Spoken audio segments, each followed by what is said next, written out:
Live from WRAL News Headquarters in Raleigh, your #1 source for local news. WRAL News, coverage you can count on. Breaking news this noon, 3 dogs poisoned, 2 died. Now a Wake County couple faces animal cruelty charges. What investigators say led them to that couple. And it's a big weekend for everybody. Checking Sunday, it's looking like just a stray shower, but tomorrow does look wetter. I'll walk you through the weekend coming up. And the Carolina Hurricanes surge past the New Jersey Devils in a thriller. Now we'll wait to see who they will take on in the Eastern Conference Finals. A Wake County couple is charged with felony animal cruelty. James and Agnes Goldston each face 3 counts of felony animal cruelty and communicating threats. They're accused of poisoning their neighbor's dogs, 2 of which died. Good afternoon to you. I'm Jeff Hogan. And I'm Renee Chu. WRAL's Chelsea Donovan broke this story just before 9 this morning on WRAL.com. She's live at the Wake County Sheriff's Office. Chelsea, I understand you spoke with one of the owners of the dogs.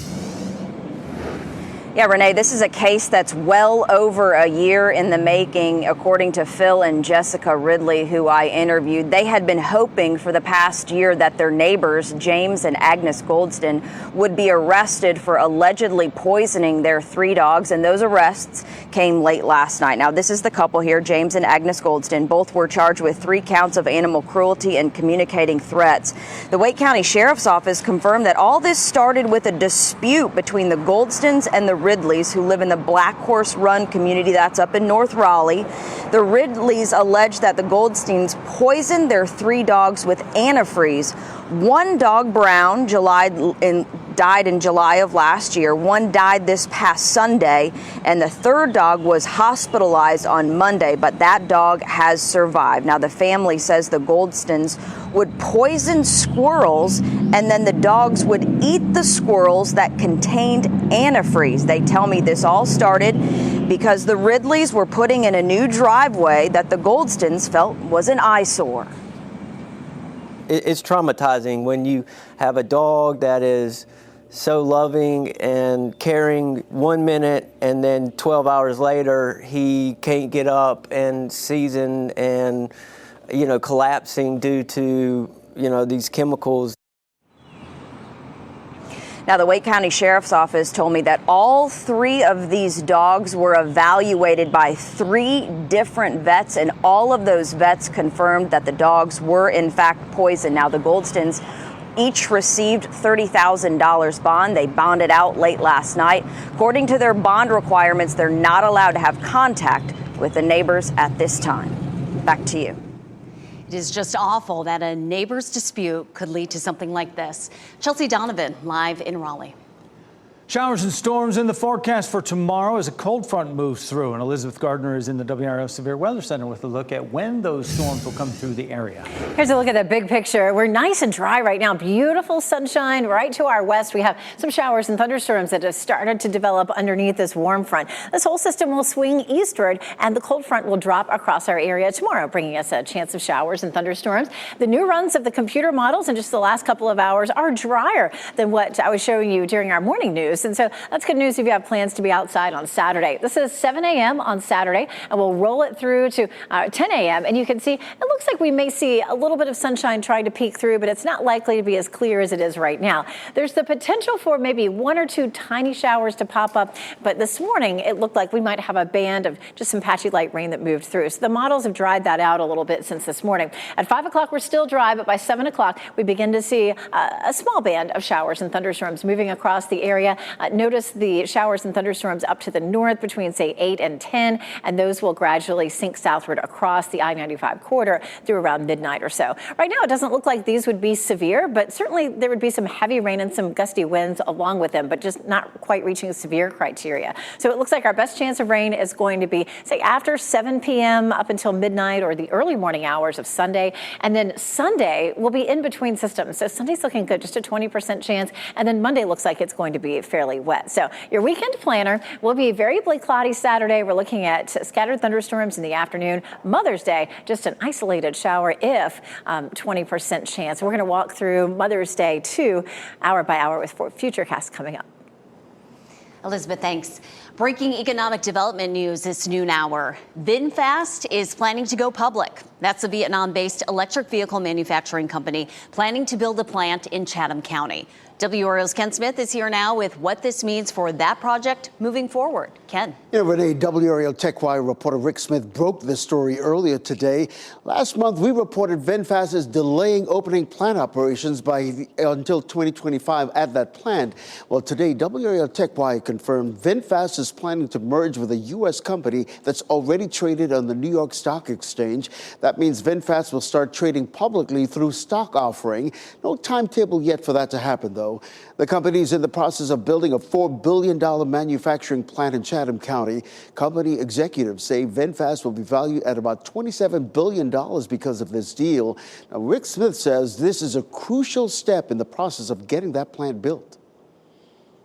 The deal, if it's approved and if backers support it financially, it will provide VinFast with the cash that it needs to build that $4.5 billion complex. Well, Smith says raising the capital to build that Chatham County plant has been a challenge for VinFast so far. He says this solution could be the key to keeping that project on track. We also checked with tech attorney Jim Verdonick. He tells us by VinFast merging with a company that's already trading on the New York Stock Exchange, the company could raise money quicker and cheaper.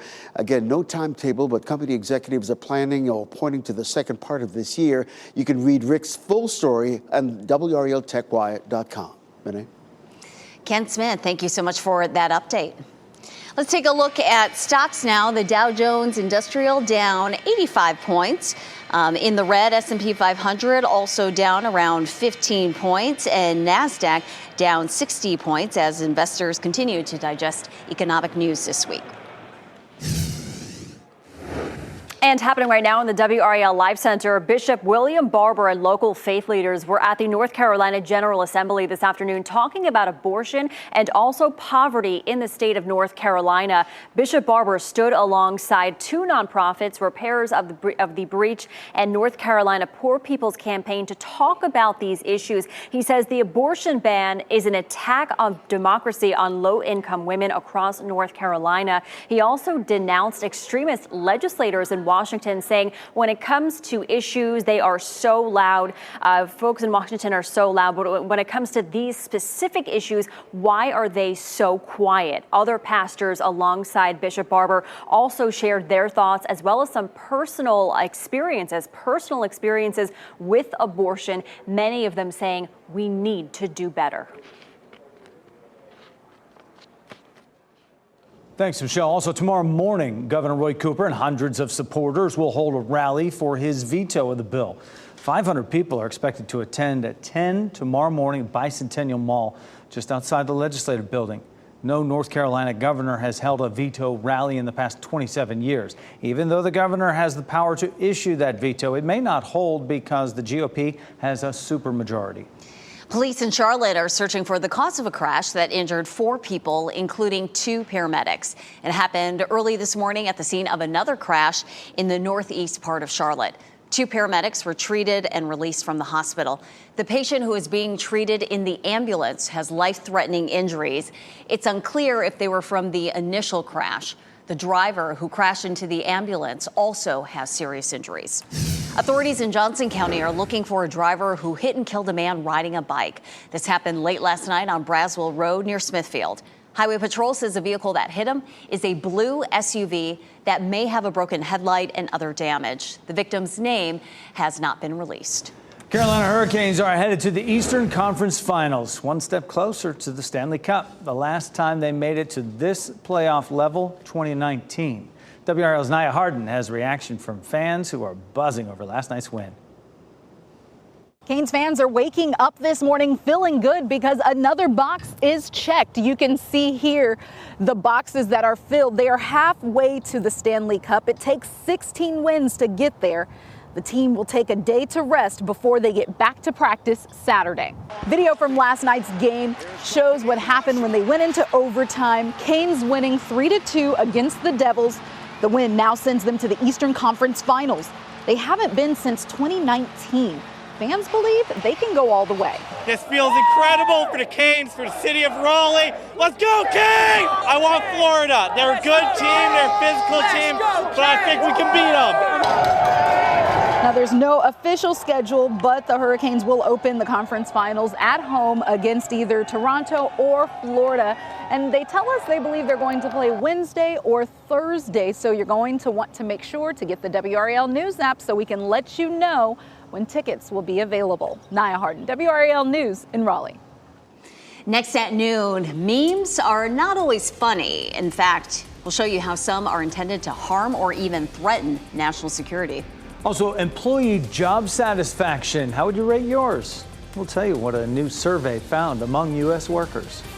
Plus, Title 42 expired at midnight, and thousands of migrants are waiting to cross the southern border. What's happening there right now? Download the new WRAL streaming apps on Roku, Fire TV, Apple TV, and Android TV. Online communities are becoming the first platforms where people are expressing their intentions to cause harm. Ken Delanian explains how the messages can come in the form of memes. The patch worn by the mass shooter who took 8 lives at a Texas mall last week meant nothing to most people. But the acronym RWDS, for Right Wing Death Squad, has for years been a popular meme in far-right circles. It's the latest example of how experts say violent extremists are using memes to fuel radicalization. It's like grassroots organizing, and that you feel like you're really involved, but it's also at scale, and that's what a meme can do. And they spread like wildfire. The U.S. National Counterterrorism Center recently warned in an intelligence bulletin that memes are full of coded language that makes it harder for social media platforms to flag them as extremist content. The intent is to hide these provocative and extremist messaging under a veil of irony to avert detection. Memes have been a feature of hate-motivated violence for years. The man sentenced to life in prison for killing 10 people at a Buffalo supermarket last year plastered his gun with racist slogans. In the winter of 2020, Aaron Swenson posted these crude anti-police memes on Facebook. A few months later, Swenson, a self-described member of the far-right extremist group, the Boogaloo Boys, started a Facebook live stream capturing what he said was a mission to hunt and kill a police officer. Prosecutors say this is the moment he tried to ambush a Texas patrolman. He ultimately was sentenced to more than 50 years in prison for attempted murder. We can see how these things that appear innocuous as phony sequel jokes, as meme cartoons, they can really rapidly and dangerously convert into real-world violence. That was Ken Delanian reporting. Both Facebook and Twitter cracked down on extremist users after the January 6th attack. Experts say many groups flocked to more loosely moderated platforms in order to spread their hate-filled messages. The former Camp Lejeune Marine who held a homeless man in a deadly chokehold surrendered to New York authorities this morning. Jordan Neely died May 1st after he was put in a chokehold by Daniel Penny. A spokesperson for the New York District Attorney's Office says Penny will be charged with second-degree manslaughter. Passengers described Neely as acting erratically when he boarded the subway, yelling about being hungry and thirsty.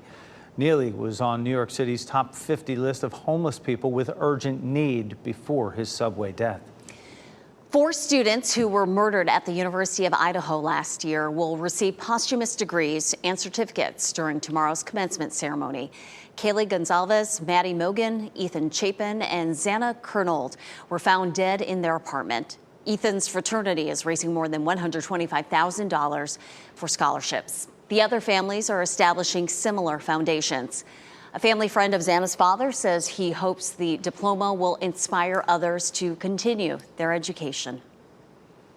They worked hard. They studied hard. They deserve to have that work recognized and honored and remembered for sure. The man charged with their murders, Brian Koberger, was arrested December 30th at his family home in Pennsylvania. He has pleaded not guilty, recently hiring a defense attorney certified to defend death penalty cases. You'd think researching great white sharks would be a pretty scary proposition, right? It's not as bad as you think, though. And tonight at 6, only on WRAL, We'll take you on board a research ship off our coast that's catching, tagging, studying, and releasing those great whites. Find out why scientists say handling the predators is no different than training a dog or keeping a baby calm. That's tonight on WRAL News at 6. Expect high traffic this weekend on the road and in the air as you look at a live view of RDU International Airport. That's because many of the people traveling to the Triangle are celebrating special occasions. It's graduation weekend for colleges, and it will also be Mother's Day.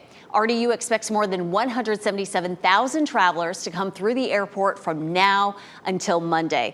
Today is expected to be the busiest, followed by Sunday. Fayetteville State University held a commencement ceremony this morning. Graduate and doctoral students walked across the stage at 10 this morning at Capel Arena. The undergraduate commencement is tomorrow morning at 9 at the Crown Coliseum. NC First Lady Kristen Cooper delivered the commencement address this morning for Campbell University's School of Law. The ceremony took place at Dorton Arena at the NC State Fairgrounds. She graduated from Campbell Law School in 1982. Tomorrow, Shaw University and Meredith College will hold their commencement ceremonies. Students at Duke University and UNC Chapel Hill will graduate on Sunday. You know what hangs in the balance there when you're talking about outdoor events of that nature and that many people, please. So the pressure is on for the forecast, but it looks like things will be pretty good for whatever you have planned. Meteorologist Elizabeth Gardner in the WRAL Severe Weather Center. Just have the umbrella handy. So, you know, as I said at the beginning of the newscast, it looks like we're maybe a little bit drier for Saturday morning. So that's good news for folks who are headed out to graduations. We do have a lot of rain that's showing up back to our west, but it looks like that's going to hold off potentially until the evening hours. So we do have a good chance of rain Saturday evening and Saturday night. It's a 60% chance. Right now, Sunday is looking good. We're down to a 20% chance. So that has been drying out nicely. I think we have outdoor graduations on Sunday for UNC and for Duke, and it looks absolutely fine. Monday looks wet, though. It's kind of nice that we're going to be able to kind of skate by without too much rain this weekend, and it's going to hold off until Monday because, you know, we ended up with 8 weekends in a row this spring with rain. And we will see some. Here's a look at Saturday. Again, here's 7 a.m., and you can see some cloud cover, hopefully a few holes in the clouds. You can see it, the clouds are trying to break up just a little bit, and there could be 1 or 2 tiny sprinkles that roll through this for tomorrow morning. After that, we're pretty quiet through the afternoon, and then we start to see that band of rain developing. Here's 7 p.m. We'll move it on out to, say, 10 p.m., looking at more of that rain in the northeast at that point potentially, and it will sink southward as we get closer to midnight. So definitely looking at some rain, but at the moment we are not under any particular risk for severe storms. That doesn't mean it won't be windy and really wet, though, overnight Saturday night. Here's a look at Pinehurst. Everybody's out and about enjoying this absolutely gorgeous afternoon. Lots of sunshine, a pleasant breeze. It's warm. The humidity stays low. We don't have a lot of these days, and they won't last too much longer. 80 degrees is our current temperature right now, and we will climb into the mid to upper 80s for highs. The dew point has jumped into the mid 60s, so that is starting to get to where you can notice it a little bit. So it's just a touch muggy out there right now. It's 80 in Fayetteville, 78 Goldsboro, 80 degrees in South Hill. Temperatures are feeling really nice. We'll see 87 in Durham and Raleigh this afternoon and 88 in Fayetteville. 79 is our normal high. So our temperatures will be above normal for the next few days through the weekend, but not by a whole lot. And then we get a big dip in the temperature on Monday. That's the day that looks like it'll be cloudy and fairly wet. So that's why the temperature will be cooler. And then really Tuesday, Wednesday, Thursday, highs will be close to normal. It'll be dry, really pretty weather heading our way. When our dew point is in the 50s, this time of year, it tends to feel very comfortable. When it starts to climb into the mid 60s, you know, we get to tolerable, kind of edging up towards steamy, and we'll see that through this afternoon, it looks like, and then the weekend as well. But it's not terrible. We're not talking about a summer sort of muggy feel to the atmosphere. Mother's Day planner looking good. Temperatures will be in the 70s in the morning and low 80s during the afternoon. We have the tiniest chance of a few scattered showers, and I'll show you that coming up in more detail in about half an hour. Pollen forecast, hot off the presses. We're high for weeds and for trees and medium for grasses. The pollen, you know, just keeps on coming. Maybe a little bit of that rain Saturday night will wash some of it out of the atmosphere. Either that or Monday, which looks a good bit wetter. Right now, Tuesday, Wednesday, and Thursday look awfully nice. Elizabeth, thank you. An inspector saw something so alarming, they had to stop their inspection and train the restaurant staff. That's coming up on your news at 5 in this week's restaurant ratings. And fewer women are having unwanted and mistimed pregnancies. Tonight at 5:30, WRAL Data Trackers looks at what the new data reveals about American family trends. Still ahead this noon, Adidas has finally announced what it plans to do with millions of dollars worth of Yeezys. How the company hopes some good will come out of the severed relationship. And here's some news that's sure to bring a smile to your face. Most prices at the grocery store are falling. We'll break down a few of the best buys.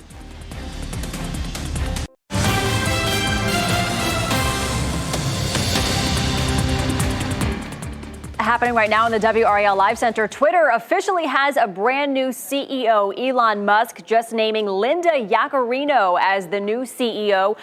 This was expected to be announced. It is now official. Elon actually tweeted from Twitter saying, "I'm excited to welcome Linda Yaccarino as the new CEO of Twitter. She'll focus primarily on business operations while I focus on product design and new technology. Looking forward to working with Linda to transform this platform into X, the everything app." Prior to becoming the new CEO of Twitter, Yaccarino worked at NBC Universal for 12 years. Employees in the U.S. are more satisfied than ever. That's according to a survey from the Conference Board. It found U.S. employees' job satisfaction at its highest level since it began doing the survey back in 1987. There were two main reasons. One is the tight labor market means better pay, benefits, and working conditions. And secondly, the flexibility that hybrid work arrangements allow for also has employees feeling good about their jobs. Tesla is raising prices for all vehicles except the Model 3. The company is raising price for all versions of the Model S and X by $1,000, while the Model Y is going up by $250. It's the second price increase for those cars in the past month. The price on the Model 3 was raised earlier this month, and this follows a series of price cuts in recent months to drum up demand. Adidas has come up with a plan for what to do with the pile of Yeezy sneakers it's stuck with. The German sportswear giant says it will sell the footwear and give the money to charity. Adidas was left with the unsold sneakers after it ended its partnership with Kanye West following the rapper's anti-Semitic comments. It was about $1 billion worth of inventory that Adidas did not know what to do with. At one point, the company even considered simply destroying the footwear.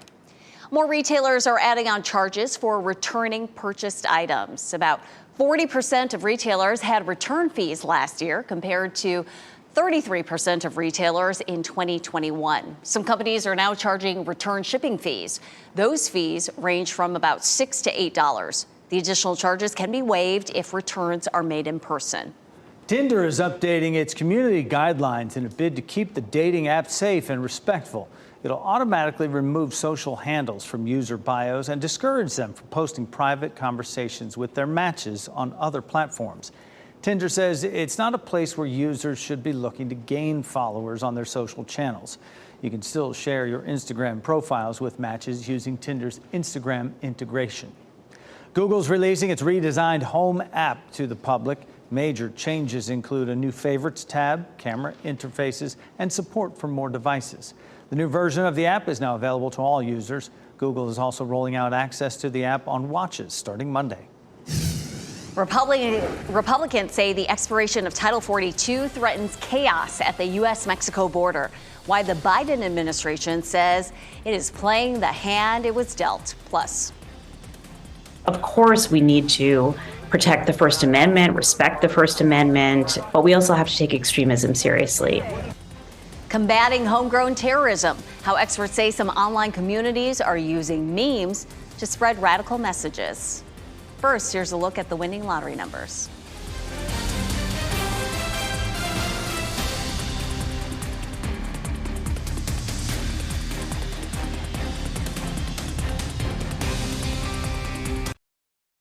Shot in 4K ultra high definition. Your number one source for local news. WRAL News. Coverage you can count on.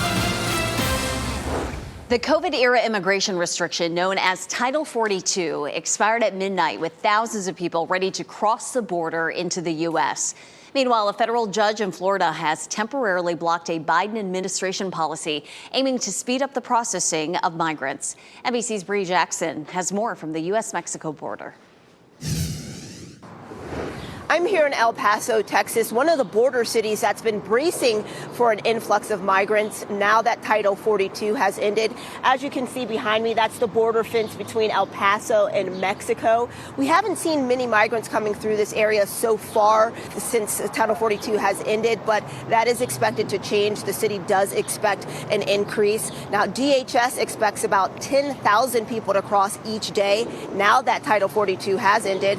Republicans are blasting the White House, saying that the president has failed to have a plan in place. But the Biden administration is defending its record, saying that it's hiring more Border Patrol agents, increasing the number of people processing paperwork, and enforcing tougher consequences for unlawful entry.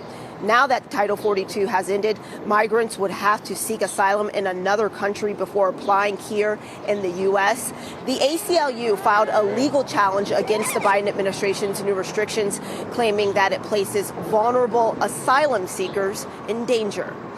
In El Paso, Texas, Bree Jackson, NBC News. Homeland Security Secretary Alejandro Mayorkas appeared on Today this morning, and he issued a stern warning telling migrants the border is not open. But he also reiterated the Biden administration is operating within the constraints of a broken immigration system.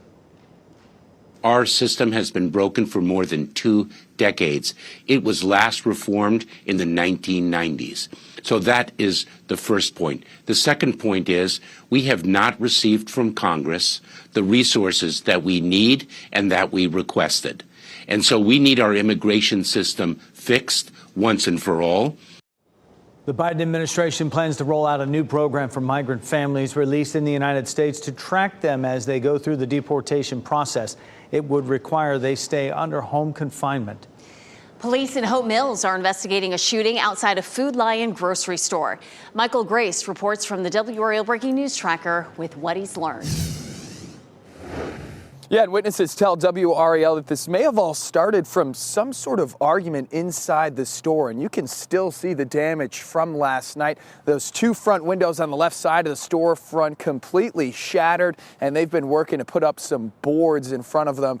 Let's take a look at what that scene looked like last night. The entire front half of the parking lot blocked off with crime tape by police. The Food Lion is operating on normal hours. We're still working with police to find out if there were any injuries and if anyone is in custody at this time. In Hope Mills, Michael Grace, WRAL News.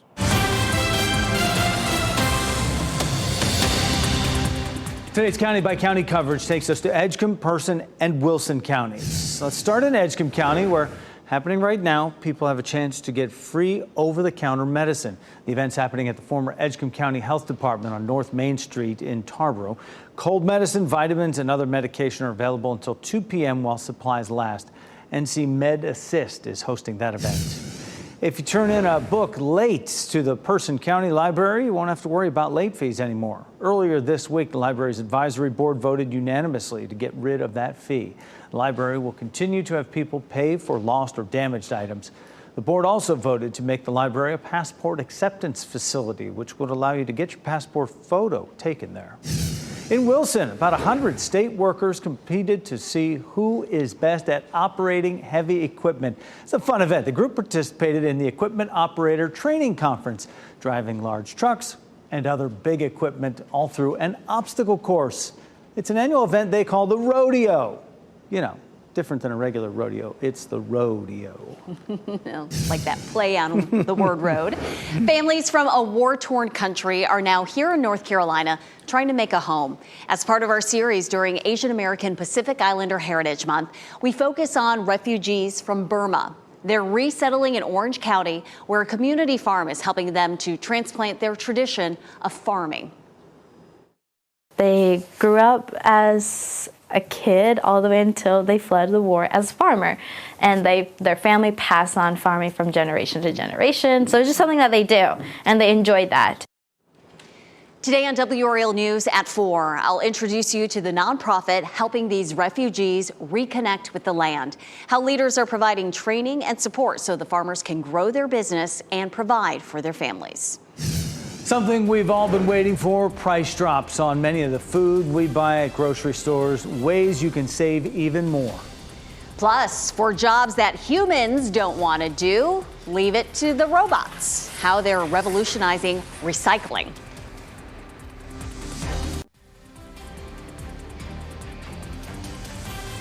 Live look this noon, Cape Fear River in Wilmington. Just a beautiful walk right along the waterfront there as you watch WRAL News, available on YouTube TV and the WRAL app on your TV or streaming device.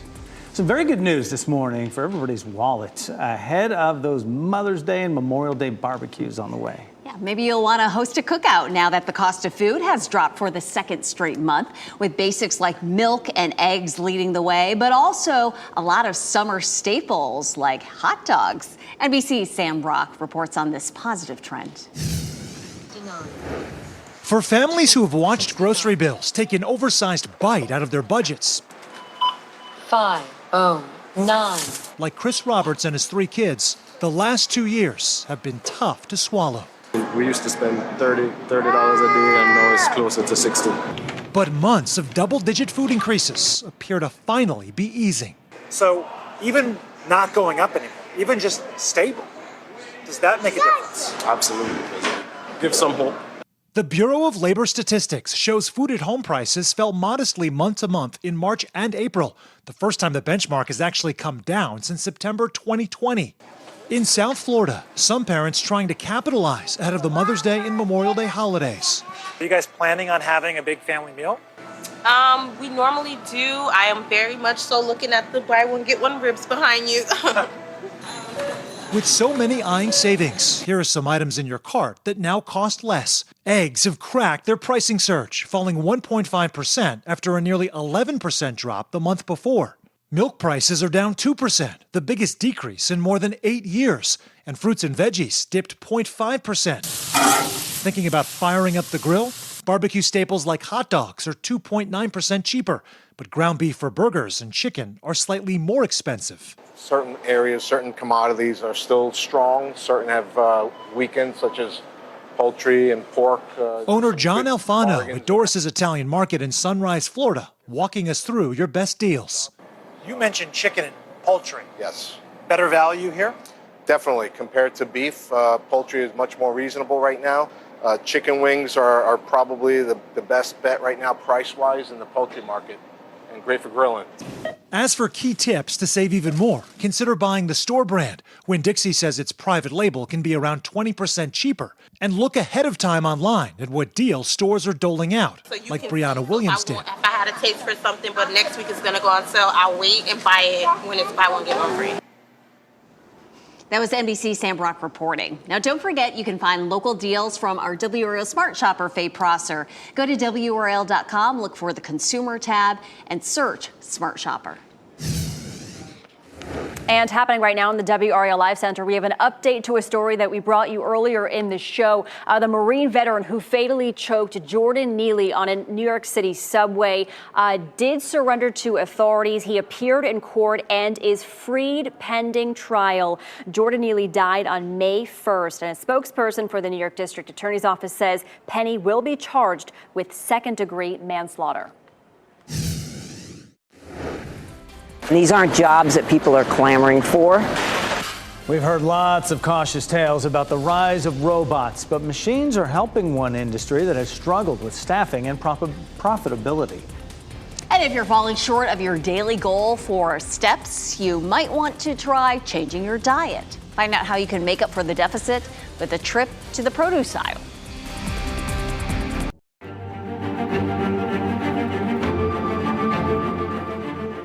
Artificial intelligence is changing the world from top to bottom, and at the very bottom is garbage. NBC's Jake Ward shows us how AI is becoming a major part of the recycling industry.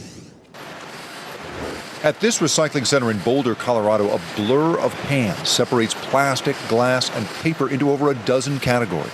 It is hard, grueling, tedious work to sort out all those materials. And that, along with the cost of recycling, not to mention our consumption and carelessness, means only 69 million of the 292 million tons of waste we throw away each year is recycled, sold, and reused. And Suzanne Jones, whose nonprofit runs this place, says staffing it is hard. These aren't jobs that people are clamoring for. Now, automation and artificial intelligence are part of the process. A good human sorter is still better than a robot. Pretty tried and true. However, robots don't need lunch breaks. They don't call in sick, and they don't need to go on vacation, and they can work a double shift. This one, made by Colorado-based AMP Robotics, uses machine vision and a vacuum grabber to pick out what it can. And according to CEO Matanya Horowitz, the lease costs roughly the same as 1 or 2 workers' annual salary. We identify hundreds of different, sort of specific types of things, but we're always teaching it new things. And as the AI learns at this company lab how to tell pieces of plastic from sheets of paper, it also learns how to grab them. In the future, it'll go for the flat spots and get better and better over time. Would it be the case that if you smash this thing up a million different ways, it will eventually learn all million possibilities? Well, even better, it learns to generalize. In addition to the million, it'll learn the 1,000,001 that it's never seen. And the AI can learn the exact chemical composition of each item, allowing it to not only fingerprint which company it came from, but also sort the stuff so exactly, recyclers can guarantee customers a purer form of recycled plastic or paper, not one that's mixed up with materials humans might miss.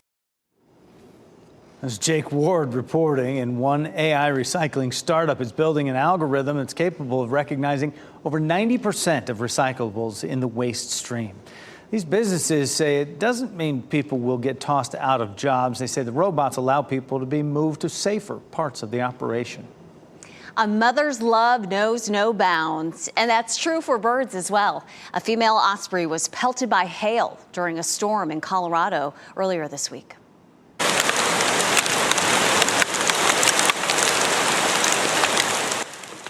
Just listen to that. Boulder County Parks has a camera that live streams the bird's nest, and it captured this video as pellets of hail piled up around the mama bird. You could see her shielding her eggs. Thankfully, she and the eggs are just fine. Wildlife officials expect the eggs to hatch in a few weeks. The mama osprey there pulling that mama bear move. You know, you do what you can, protect your babies. All that hail building up around the nest and around her and on her, that was a tough night for them. Glad she made it through fine. Babies are fine. Elizabeth Gardner in the WRAL Severe Weather Center right now with blue skies. It looked great for our Friday here. It's so pretty. I feel bad for it too, right? She's a tough Colorado mama. We're looking at some beautiful weather. Get your babies outside this afternoon if you can. Goldsboro looking gorgeous. It's a little bit breezy out there. That wind has started to pick up, but the wind is out of the southwest, so it's a nice warm breeze. It is delivering a little more moisture, so it's feeling a touch more muggy than it was yesterday, but it doesn't feel like full-on July or August by any means. Pretty here in Apex with blue sky, Chapel Hill, a nice partly cloudy sky, courtesy of Top of the Hill Restaurant, and of course, a look at our Fayetteville newsroom. People out and about there on Hay Street as well, enjoying it. Lots of thunderstorms popping up here, up and down the Mississippi Valley, and that's what's coming our way for tomorrow. However, it doesn't look like it's going to be severe. Severe criteria would be winds at 58 miles per hour or stronger, and at that level, the wind can knock down trees. It doesn't look like it'll be as strong as that. We're probably going to be gusting maybe 40, 45 miles per hour within some of those thunderstorms. So it'll be gusty certainly during the evening on Saturday, and some of that rain will be heavy at times, but again, not quite to severe criteria. This is tomorrow morning at 7 a.m. I'm hoping for maybe a few peaks of sunshine, but I feel like tomorrow is going to be a fairly gray day. That's going to keep our temperatures in the mid 80s. Again, remember, we'll still have that flow coming up from the south, so it'll be on the warm side. It's unlikely that we would see much rain until the evening, really. Now, it's not completely out of the question, but it's just unlikely. By 6, 7 o'clock, we start to see a line of thunderstorms cropping up, and then we see more of that developing north and east of the Triangle area and dropping down to the south as we get closer to midnight. So starting around 6 or 7, ending around 11 or 12, and then out of the viewing area. We'll likely wake up Sunday morning, Mother's Day, at if you're up at 5 a.m., to some cloudy skies, but it doesn't stay that way all day. At 8 a.m., we're still cloudy, but between 8 and noon, watch how we clear things out, and that continues. Our wind is going to start coming out of the northeast. It's going to cool our temperatures off just a little bit and clear us out, too. So Sunday afternoon, especially, looks really lovely. How much rain will we see Saturday? You notice Sunday was dry, right? So that's the brand new run of the high resolution models. The first time we've taken a look at it all the way out through the day Sunday, and we are dry. That's wonderful. Looking at anywhere from a 1/4 inch to a 1/2 inch of rain on Saturday, but in some places it won't be even as high as that because we're not going to see thunderstorms everywhere, but a good chunk of us will see that. All right, so for Saturday's commencement, it looks like it's going to stay fairly dry in the morning, really all the way into the evening, but it'll be fairly cloudy. So Meredith, 8:30, 67 degrees, Fayetteville State at 9 a.m., 71, and Shaw at 10 a.m., 75 degrees, and it looks great for the outdoor graduations on Sunday. Duke and Carolina, temperatures at around 70 degrees at 9 a.m. Should be really nice to be outside. And happy Mother's Day to all the mothers on Sunday as well. Again, Sunday looking really nice, 82 degrees, a nice drop in our humidity, and some sunshine through the afternoon. Monday looks wet. Be prepared for that. Cooler temperature at 71. And then after that, Tuesday, Wednesday, Thursday look awfully nice too. Thanks, Elizabeth. Some scientists believe they have found the secret to protecting you from mosquitoes, and it doesn't come in a spray or liquid.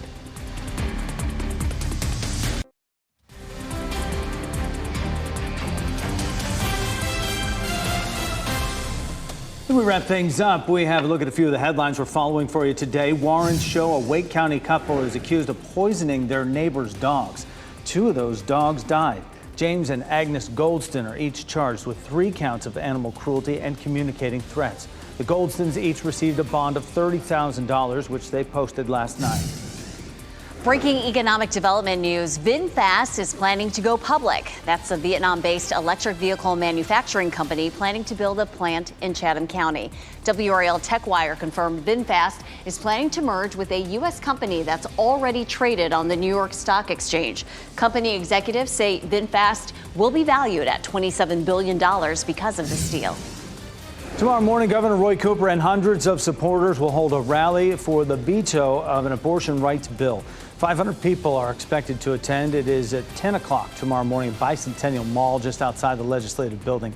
No North Carolina governor has held a veto rally in the past 27 years. Even though the governor has the power to issue a veto, it may not hold because the GOP has a supermajority. If you want to keep mosquitoes away, scientists say you may want to try coconut-scented soaps. Researchers examined the chemical odors released by participants before and after they used different brands of soap. They also looked at the chemicals in the soaps to identify which attracted and repelled the insects. Chemicals in coconut-scented soap appeared to make humans less attractive to mosquitoes. Smells better than bug spray, I suppose. If you're having a hard time getting your daily steps in, new research suggests eating a certain amount of fruits and vegetables might help. Scientists say eating 5 pieces of fruit and vegetables a day can be as good for your health as taking 4,000 steps. Researchers found when people followed the Mediterranean diet, comprising of mainly fruits and vegetables, their fitness level equaled taking 4,000 steps every day. Fruits and vegetable fiber acts as natural fat burners. Sesame Street is welcoming its first Filipino character. TJ is the children's show's newest Asian American Muppet. A Filipino-American animator who works on the show based TJ on 2 of his friends' kids. The show also introduced a Korean-American actor character, Ji Young, in 2021. Our pet of the day comes to us from the SPCA of Wake County. Buddha is a 5-year-old neutered male dog weighing 66 pounds. He's been at the shelter for 487 days. Buddha needs an experienced, dog-savvy family. He has his own set of boundaries that may be different than most dogs. For example, Buddha prefers not to be petted, but he really loves people and prefers to interact in his own ways, like playing with toys or performing tricks for treats. Buddha would do best as the only pet. You can get more information at spcawake.org. We want to wish all the mamas out there a wonderful Mother's Day weekend. And if your baby is graduating, congratulations. NBC News Daily is next on WRAL, and your next local news update in 30 minutes. Enjoy your Mother's Day weekend. Thank you so much. Have a good one out there. Absolutely. Looking forward to it. See you. And we'll see you just a little bit later. Keep watching WRAL News over the air Channel 34 and Spectrum Channel 1257.